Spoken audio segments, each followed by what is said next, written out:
अस्सलाम वालेकुम। पाकिस्तान में इस वक्त शाम के 7, भारत में 7:30 और यहाँ हमारे स्टूडियोज़ की घड़ियों में सुबह के 10 बज रहे हैं। वॉइस ऑफ अमेरिका वाशिंगटन की उर्दू सर्विस से हमारी बाकायदा नशरियात का आगाज़ होता है। पहले घंटे के लिए मैं हूँ आपका मेज़बान खालिद हमीद। जैसा कि आप देख रहे हैं, फेसबुक लाइव पर हम आपके सामने हैं और वेबसाइट और रेडियो पर हमारा ये 1 घंटे का न्यूज़ शो जारी रहेगा। तो आगाज़ करते हैं पहले आज की अहम खबरों की सुर्खियों से। पाकिस्तान के वज़ीर-ए-आज़म इमरान खान ने भारत से मज़ीद मुज़ाकरात के इम्कान को यकसर और मुस्तरद करते हुए कहा है कि भारत से मुज़ाकरात का अब कोई फ़ायदा नहीं है। सदर डोनाल्ड ट्रंप ने कहा है कि पाकिस्तान और भारत समेत दीगर ममालिक को भी दाइश के खिलाफ जंग लड़ना होगी। और अमरीकी फ़ौज ने बताया है कि अफ़गानिस्तान में बुध के रोज़ एक कार्रवाई के दौरान 2 अमरीकी फ़ौजी हलाक हो गए हैं। रोहिंग्या मुहाजिरीन को म्यांमार वापस भेजने की कोशिश जुमेरात के रोज़ उस वक्त नाकाम हो गई जब बांग्लादेश की तरफ से मुहैया किए जाने वाले 10 ट्रकों और 5 बसों पर सवार होने के लिए एक शख्स भी वहां नहीं पहुंचा। एक अशरे से जायद वक्फ। अस्सलाम वालेकुम। पाकिस्तान में इस वक्त शाम के 7, भारत में 7:30 और यहाँ हमारे स्टूडियोज़ की घड़ियों में सुबह के 10 बज रहे हैं। वॉइस ऑफ अमेरिका वाशिंगटन की उर्दू सर्विस से हमारी बाकायदा नशरियात का आगाज़ होता है। पहले घंटे के लिए मैं हूँ आपका मेज़बान खालिद हमीद। जैसा कि आप देख रहे हैं, फेसबुक लाइव पर हम आपके सामने हैं और वेबसाइट और रेडियो पर हमारा ये 1 घंटे का न्यूज़ शो जारी रहेगा। तो आगाज़ करते हैं पहले आज की अहम खबरों की सुर्खियों से। पाकिस्तान के वज़ीर-ए-आज़म इमरान खान ने भारत से मज़ीद मुज़ाकरात के इम्कान को यकसर और मुस्तरद करते हुए कहा है कि भारत से मुज़ाकरात का अब कोई फ़ायदा नहीं है। सदर डोनाल्ड ट्रंप ने कहा है कि पाकिस्तान और भारत समेत दीगर ममालिक को भी दाइश के खिलाफ जंग लड़ना होगी। और अमरीकी फ़ौज ने बताया है कि अफ़गानिस्तान में बुध के रोज़ एक कार्रवाई के दौरान 2 अमरीकी फ़ौजी हलाक हो गए हैं। रोहिंग्या मुहाजिरीन को म्यांमार वापस भेजने की कोशिश जुमेरात के रोज़ उस वक्त नाकाम हो गई जब बांग्लादेश की तरफ से मुहैया किए जाने वाले 10 ट्रकों और 5 बसों पर सवार होने के लिए एक शख्स भी वहां नहीं पहुंचा। एक अशरे से जायद वक्फे के बाद आइंदा हफ्ते अमेरिका की फ़ौज अपनी पहली लड़ाका कमान का इफ्तिताह कर रही है। अमेरिका के हालिया क्रूज मिसाइल तजर्बे के रद्द अमल में रूस और चीन ने अक़वाम मुत्तहिदा की सलामती कौंसिल से इस मामले पर इजलास तलब करने का मुतालबा किया है। तुर्की ने उन शामियों के लिए इस्तांबुल से निकल जाने की डेडलाइन में 1 माह की तौसीह कर दी है जो लड़ाई के नतीजे में मुहाजिर बनने के बाद इस्तांबुल में मुकीम हैं। और एक अमरीकी ओहदेदार ने वॉइस ऑफ अमेरिका को बताया है कि यमन के हौसी बागियों ने मंगल की शाम को एक अमरीकी ड्रोन मार गिराया है और रूस ने इंसानी खद्दोखाल और मुशाबहत रखने वाला रोबोट खला में भेज दिया है। ये थी सुर्खियां, तफसील कुछ देर के बाद। खबरें अब तफसील के साथ।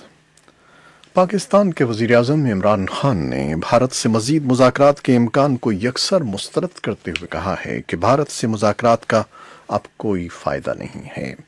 बुध को अमरीकी अखबार न्यूयॉर्क टाइम्स को दिए गए एक इंटरव्यू में इमरान खान ने कहा है कि पाकिस्तान और भारत एटमी ताकत हैं और इस वक्त दोनों एक दूसरे की आंखों में आंखें डालकर खड़े हैं।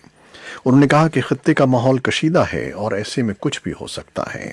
इस सूरत हाल में पैदा होने वाले खदशात से अमेरिका के सदर डोनाल्ड ट्रंप को भी आगाह कर दिया गया है। इमरान खान के बकौल खित्ते की सूरत हाल से सबको बाखबर रहना चाहिए। उन्होंने इल्ज़ाम आयद किया कि भारत की हुकूमत ने 80 लाख कश्मीरियों की जानों को खतरे में डाल दिया है। इमरान खान ने भारत के ज़ेर इंतज़ाम कश्मीर में नस्ल कुशी का खदशा भी जाहिर किया और अक़वाम मुत्तहिदा से वादी में अमन फ़ौज और मुबस्सरीन भेजने का मुतालबा किया। अमेरिका के सदर डोनाल्ड ट्रंप ने कहा है कि पाकिस्तान और भारत समेत दीगर ममालिक को भी दाइश के खिलाफ जंग लड़ना होगी। व्हाइट हाउस में बुध को सहाफ़ियों से बात करते हुए सदर ट्रंप ने इराक में दाइश के दोबारा उभरने के सवाल पर कहा कि अमरीकी फोर्सेस ने दाइश का 100% खात्मा कर दिया है। उन्होंने कहा कि 7,000 मील दूर होने के बावजूद अमेरिका अफगानिस्तान में दहशतगर्दों के खिलाफ लड़ रहा है। सदर ट्रंप का कहना था कि हमने दाइश को ख़त्म किया, लेकिन अभी बाकी मुल्कों को ये लड़ाई लड़ना है। अमरीकी फ़ौज ने बताया है कि अफगानिस्तान में बुध के रोज़ एक कार्रवाई के दौरान 2 अमरीकी फ़ौजी हलाक हो गए हैं। अमरीकी एहलकारों ने इस बात की तस्दीक की है कि हलाकतें लड़ाई की सूरत हाल के दौरान हुईं, लेकिन यह नहीं बताया कि ये लड़ाई کس کے خلاف ہو رہی تھی۔ افغانستان میں ریزولوٹ سپورٹ مشن کے ایک اہلکار نے وائس آف امریکہ کو بتایا کہ تفتیش کا عمل جاری ہے۔